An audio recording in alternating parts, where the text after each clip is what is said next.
এই বছর ছিল আমাদের প্রথম জামাইষষ্ঠী, তাই বাবা নিয়ে এসেছিল তার জামাইয়ের ফেভারিট চিংড়ি মাছ। আর আমিও ইউটিউব থেকে দেখে বানিয়ে ফেললাম চিংড়ি মাছের মালাইকারি। তাই ভাবলাম তোমাদের সাথে ওই রেসিপিটা শেয়ার করি। প্রথমে চিংড়ি মাছের মধ্যে নুন, হলুদ আর লঙ্কার গুঁড়ো দিয়ে কিছুক্ষণ ম্যারিনেট করে রেখে দেবো। তারপর কড়াইতে চিংড়ি মাছগুলো দিয়ে এপিট ওপিট 30 সেকেন্ড করে ভেজে তুলে নেব।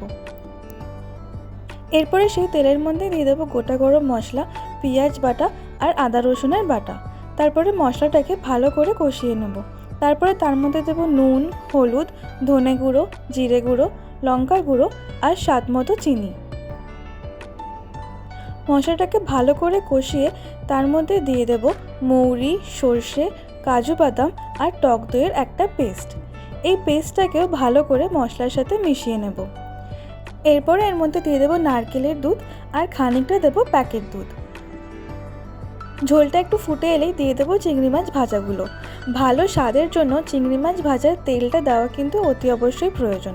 তারপরে মাছগুলোকে ঝোলের সাথে ভালো করে মিশিয়ে একটু ফুটে এলেই দিয়ে দেবো গরম মশলার গুঁড়ো।